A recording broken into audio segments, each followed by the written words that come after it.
If you're curious about the future of AI receptionists and voice agents, this very short podcast is going to be super helpful. We sat down with Sobhan Nejad, the co-founder and COO of Bland AI. If you're not as familiar with Bland, they're one of the leading AI voice design platforms out there, and we are super biased because we are betting on them to win the race in terms of who can build the best infrastructure platform to build these voice agents at scale. In this conversation, we're going to go beyond just the story of Bland AI, and we're going to ask Savon on Bland's take on the future of voice AI tech and what they're going to do with the brand new Series A that they just raised a couple weeks back. I hope you enjoy the discussion. Do you want to give a quick overview of Bland just for the audience?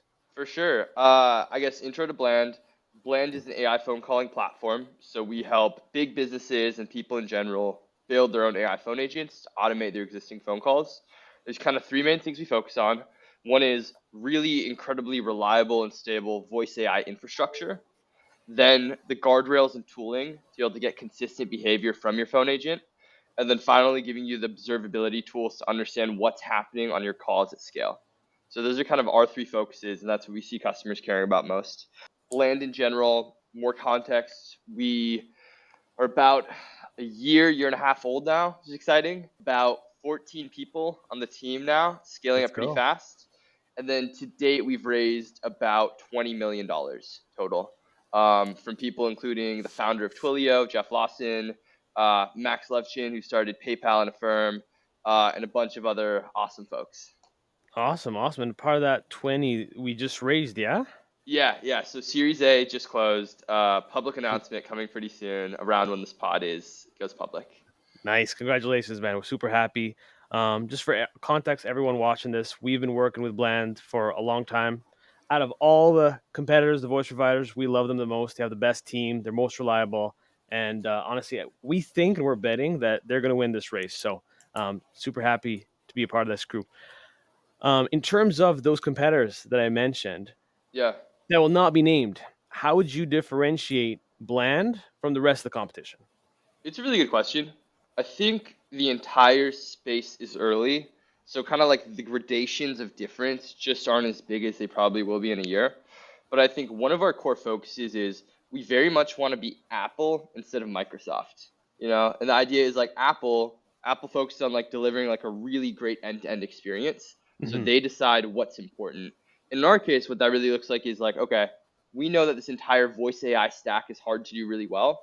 So we put in the work to actually self-host it ourselves. So we Right. put up the infrastructure ourselves. And so the benefit of that is we get to have full control of the system end to end and optimize it fully to be as effective as possible so that when our users are building their call flows, they're building on the most reliable and robust infrastructure. The downside to that is you don't get as much optionality about what models you bring or what tools you bring, right? And from our perspective, that doesn't matter if it works well, right? Right. And it doesn't matter if you deliver an excellent end-to-end experience, but that's kind of one of our differentiating factors. So some of our competitors wanting to let you bring all these different models, etc. For us, we want to give you the most reliable and consistent experience. So we're more opinionated about what we do under the hood. I'd say that's one of the biggest differentiators. And then maybe the second big differentiator is we're actually working with really big enterprises. And so like the entire like end-to-end stack from infrastructure to guardrails to observability is built so that you can do calls at the scale of millions of calls. Mm-hmm. And that way, the folks who want to do thousands of calls as well have the same tooling that they need to do that effectively. Because it turns out like the really big enterprise that's doing these calls, they probably need a few more tools. Like they probably have like an authentication service that you need to be able to ping that just like, it's not relevant at smaller scale. But at the end of the day, what everyone wants is really great infrastructure, guardrails, and observability. And so by building it so that enterprise can use this, we ensure that everyone up until that point can use it as well. Yeah, I got you. And I think we wanted to ask about some of the challenges maybe you focused on. Maybe Taha, you want to take that one? Yeah, I was actually going to switch sort of roles a little bit concerning one thing that pops up over and over and over again across all the different industries, right? The first thing people ask is how soon will it sound human, right? And so it's sort of a two-parter. Is that something that you guys are actively working towards? Because I know there's been sort of different feelings about that. And if it is something you're working towards, how long do you think until we can do that Turing test where you call a number and most people genuinely cannot make the difference between whether this is a robot or a person? It's a really, really great question. and it's also obviously not like a single answer, right? Mm. So I think part of the biggest challenge of what we're doing is we not only want the AI phone agent to sound human and natural, but also we need it to follow business logic with consistency. So we can't just say, hey, voice to voice model, generate the response back and follow a prompt. That's not going to be reliable enough. You can't get it to consistently follow the right set of steps. You need your agent to refer to a clear kind of set of steps and logic that you've already built out in order for it to act on your business's behalf. So how do you do that while also preserving the realness in real time? So I mean, the short answer is really fucking hard, and we don't truly know the answer of when it's actually going to be fully, fully at that human level where it's totally indistinguishable. But at the pace AI is moving, I wouldn't be surprised if it was the next 6 to 12 months. And in the meantime, the goal is to make the tooling so robust so that even if it is kind of in that uncanny valley of it's there, but it's not quite, that it's still really valuable to businesses so that they can deploy these systems and gain the benefits of them. I love that. Cool. The bouncing off of that, this is just pure speculation on your part if you want, Yeah. is obviously when the whole wave of ChatGPT became popular, and then we saw text agents, and obviously you guys are at the forefront of the next iteration, in my opinion, which is Yeah. voice agents. I just love to know, do you think there is a third layer to that, or there's a way where it's all sort of combined? That's something that you guys have just in your personal experience as somebody who's at the forefront of this stuff. Yeah. Where do you see this going in the future? Yeah, for sure. I think the way I see it going is most businesses are going to have one tool they work out of for all their communications with customers. That one tool is going to unify text and call channels, and it's going to give them the ability to build these really robust flows where, it's an AI agent that's following business logic, but then kind of effectively having conversations. So definitely see that world coming around. I imagine a world where when it comes to your favorite companies and brands, they just have a phone number that you have saved in your phone. And then whenever you have questions about an order or want to make a purchase or want to reach out to support, you can literally just text or call that number 24/7 and it's available. And that would be an Oh, exciting world to create. that'd be dope. That'd be dope. I know you, Mark, you had a couple more. Yeah, no, I mean, I have tons more, but we got limited time. But in general, though, what other than the human-like voice, Yeah. what is the biggest challenge that you see from like an operational standpoint, maybe an infrastructure standpoint, Yeah. that your 14 folks have been focusing on trying to make scalable for enterprises and businesses alike? Yeah. I mean, one of the things that we do uniquely at Bland is self-hosting our infrastructure. And it just turns out to be a really hard thing to do. So we spend a lot of time focused on that and making that reliable we've decided to bring the infrastructure in-house because we think that's how you get the best latency and the highest reliability. Like that's the way that we can actually go to a customer and say, hey, like because we own our own tech stack, we can give you a reliable solution in a way that you just can't if you're wrapping around other people's services. But that's also one of the biggest challenges we're solving is actually making that scalable and effective just because working with these models is tricky, really tricky. Does GPT Voice scare you guys at all? And if so, if not, then why? I think anyone who says they're not afraid of OpenAI is lying to you. I mean, like, OpenAI is pretty much competing with everyone everywhere, including like all human beings doing all work. So yeah, definitely. I think the way we see ourselves differentiating from that though is that's a consumer experience. To actually make this useful for businesses, the amount of infrastructure and tooling you need to build is massive. And so OpenAI will likely make it easier and easier to create an okay out of the box experience. But again, for an enterprise to roll out any system, the amount of time and effort that goes into it and the amount of robustness and consistency they need, it's just not going to be a match for a consumer solution. So that's how we think about it. No, we agree, especially if you look at other OpenAI products like the, I don't know, Assistance API, anything that's released in Yeah. beta for like 6 to 8 months, it's buggy, it times out. So even though it's there, it's not necessarily scalable. So we're making a bet on that as well. Tal, you want to take the next one? Yeah, I'd love to ask more as somebody who gets to see from an eagle's eyes perspective, right? Well, we're building with these tools. I'd love to know what interesting use cases you've seen pop up over the last 12 to 15 months as you've been sort of giving this product away to people so that they can build stuff. I'd love to know sort of what are some interesting use cases you've seen? What's something that maybe you never would have thought this could have been a really viable use case for the technology? Yeah, I mean, I would say like the most basic ones people are probably already aware of are like customer support and qualifying incoming leads. Like those are kind of the bread and butter ones. But then there's this really long tail of other use cases people have. I think my favorite one is actually remote patient monitoring calls. Those are really cool because right now Wow. in the healthcare system, we literally have like teams of nurses full time just calling patients to ask them how they're doing. And those nurses have limited bandwidth, so they can only maybe call them once or twice in order to help them get back onto their care plans. And so now imagine AI phone agent is able to reach out to these people at the best time for them to answer that call, can actually check in, understand their health and their symptoms, and then report that information back autonomously. All of a sudden, like we can actually drive better healthcare outcomes in our country. Uh, so healthcare use cases, in my opinion, are actually like some of the coolest, and they're a Yeah. little bit more low key, but there's just so much value we can drive in healthcare, and not even from like a financial perspective, although we can, but more from the perspective of like actually helping people and improving people's lives. Wow, that's amazing. I actually never thought about that one. The Yeah, craziest part of this space in general is literally every day Taha and I get on a discovery call, and there's a brand new use case that just yeah, completely it blows our mind. Yesterday we yeah. were on a call of the college in the United States, and they said Wow. we need someone to call people to say they owe money for their next term balance, and they don't want to spend hours of receptionist time doing that. So like Yeah, every day there's like a billion use cases, which is crazy. yeah. In terms of other use cases, like if we could do like a quick speed round, what other ones that maybe you might not have thought about yourself, even building this technology, are you seeing in terms of the space? Like anything that's off the cuff that you haven't seen before? You know what? I'm struggling to give you guys a good answer there. I think we see these like clumpings of use cases where they're just kind of like industries that make a lot of phone calls, and then like within them, sometimes we'll hear like, oh, like here's kind of a new use case, but normally it's pretty similar to something else we've seen. Okay. Uh, Maybe like one person like shout out Micah Berkeley, legend, another like bland super user, and he put out this video where he built an AI phone agent to like teach like a little girl like how to do math, and like that Wow. video is crazy. I'll send it to you guys after, but seeing some of those things is yeah. That's awesome. That's awesome.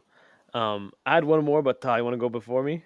No, just him. Saban reminded me of, I was talking to somebody else, actually, the Bland team, and they were talking about a use case that I never would have imagined in a million years, which was, it was also related to the healthcare system, which is somebody had built an agent that would call pharmacies. Saban, you might have heard of this, Yeah, to check whether or not a specific medication was available at that pharmacy because the information wasn't available online. So instead of some calling a bunch of them, they basically sold a service of, we'll call a bunch of pharmacies for you to figure out where your medication is so they can just go and get it. yeah. And Saban reminded me of that one. Did you hear about it? Oh, totally. Yeah, thing is we've been doing that one for a while actually. That was one of Uh, the earliest use cases. yeah, Yeah, yeah, that was dope. yeah. But yeah, there's I don't think there's any industry that wouldn't benefit from these sorts of systems. For sure. And it's one of those places where like the majority of business phone calls are just very like simple business logic routed. So many of these phone calls are like outsourced to the places like the Philippines where, the call quality just isn't that great, and it's also still extremely expensive to spin up. And so as this technology gets better, businesses will just have full control over their brand's persona in these interactions with the ability to just infinitely scale up without the additional headcount lift. So it's one of those industries I think actually where the value prop is so clear, it's not even a question. The bigger question for most folks is just like, does it actually work, and can you make it work for me? Agree. Yeah. Yeah, And you said as technology gets better, which kind of led to one of my more burning questions, which is yeah, you said the next 6 to 12 months, who knows, you might get something yeah, that's almost indistinguishable. yeah. But if we go 2, 3, 5 years, like 5 years from now, do you think any business that has access to internet will not be using an AI receptionist of some kind? I'd be really surprised if they didn't. And I think the big thing here is like voice is this interface where you can just ask your question and get your answer immediately in a way that you just can't in any other format. And it's something that has persisted for a long time.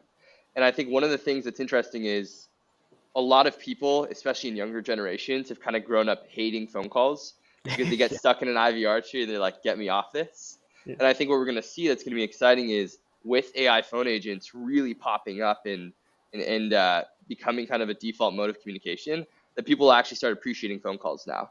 because the person that they're talking to is an AI that actually knows everything about them, is able to immediately support and solve their problem, and it becomes very clear that it's a superior experience to anything they've had today.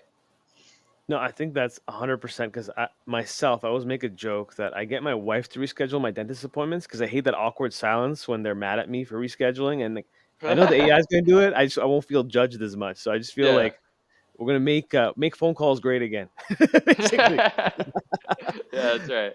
Yeah. I never even thought about it that way. Like even from the business perspective, if I'm choosing between two different companies, let's say two dentists, from picking off what you were saying, Mark. Like if I know one of them I'm going to call, I might fall on a receptionist who's not super happy. Like you say all this all the time, Mark. It's 4:59. She's about to clock out, and she really doesn't want to talk to you right now. Or if I can just call somebody at any time, and I know I can just book my appointment or reschedule it. Even from a consumer's perspective, I'd much rather just have my problem solved than have to deal with the human element of it. As weird as that sounds. Yes. In terms of emotion, because you mentioned emotion, Taha, one thing we've been like looking at, there's other competitors in the space that are trying to do emotion on call pretty well. Where do you guys see that in terms of importance? Because, the one step removed, let's say in 6 months, once, the novelty of this is like not gone, but it's like Yeah. diluted because it's more commonplace. It might be about, hey, this person sounded heated on the phone, or this person sounded super sad. This is how we should intervene with it. How do you see emotion and more effective computing kind of playing a role in voice agents moving forward? It's interesting you say that because I think there's this idea out there that like every single phone call is going to get very emotional or heated.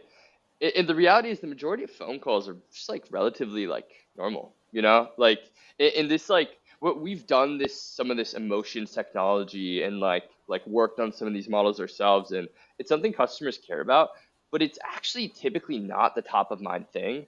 And it's Mm. generally because when they are comparing the AI phone agent's calls to the ones they currently do, the most important thing is just seeing that the AI phone agent can kind of consistently answer questions and do the right thing. And it turns out that most of the time they can do that just what the person's saying, and that they're not actually going to hold back. Um, I think when emotion becomes very important, though, is when the interactions you have your AI phone agent start doing become higher touch, Hmm. or in businesses that are doing even more expensive transactions. Because in those instances, for example, if you're selling B2B SaaS software for $500,000 a year, right? You probably don't necessarily want an AI phone agent answering those calls right now because you want to deliver the best experience. We can Yeah, imagine over the next few years, it actually becomes relevant to your customers, and you need to make sure that experience is excellent. And one of the ways you do that is you provide that emotion detection capability to truly understand why people are saying the things you're saying, and then route decisions based off it. I got you. So in terms of like 80/20 for 80% of use cases, emotions like it's cool but not necessary. But for that Yeah. 20% where it's more white glove service, concierge, that's where it might play a bigger role. Yeah, that's generally what we've seen, and it's not to say that it doesn't matter, because Hmm. just to be very clear, it does matter. Absolutely, it's very important the technology Yep. continues to expand in scope and has a level of competency. It's just from what we've seen from a practical perspective, it's actually not something that's super business critical for the majority of our customers. And what's more important is just getting really consistent performance out of their pathways, so that when they're testing and actually going live with customers, that the agent does the right thing at the right time and is able to effectively do these tasks Yep. end to end. Yeah. I love that you say that. That do the right things at the right time. As people, and we've seen it in the Yeah. community when they're building these pathways. I'd love to get your input on what is probably maybe some of the biggest mistakes you see people make whenever they're using your technology. Like, how do you get the agent to do the right thing at the right time? Yeah. The biggest mistake people make is they'll set up a node, and instead of Mhm. giving the agent an instruction, they'll just include a dialogue example. And that's a mistake, because if you just say at your node, instead of providing the instruction in the prompt, you go, oh, like I don't know, like hi Jerry or whatever. When that person responds, and if you're stuck at that same node for any given reason, now it's just following that initial dialogue example and doesn't know why it's doing what it's doing or what it's supposed to do. So that's a very common mistake we see, and that Mhm. tends to lead to hallucination and agent going off the rails. Um, I'd say that's by far the number one mistake I see when I'm hopping into a new user's pathway. Do you think that prompt engineering, at least with Bland, is going to become less and less important, meaning you can do more with less of an instruction? I think it'll get easier and easier, but I don't think it'll ever be less important. At the end of the day, what we're doing is we need to clearly communicate to an assistant what it needs to do, right? Yep. It's going to be a natural language. I don't really ever see that changing. There are places where like, you know, you're gonna add variables and like business logic, but at the end of the day, it's natural language instruction. Yep. And so the ability to clearly articulate the behavior you want in different scenarios is crucial. Because at the end of the day, you just need to communicate your business logic in a clear way to an AI agent.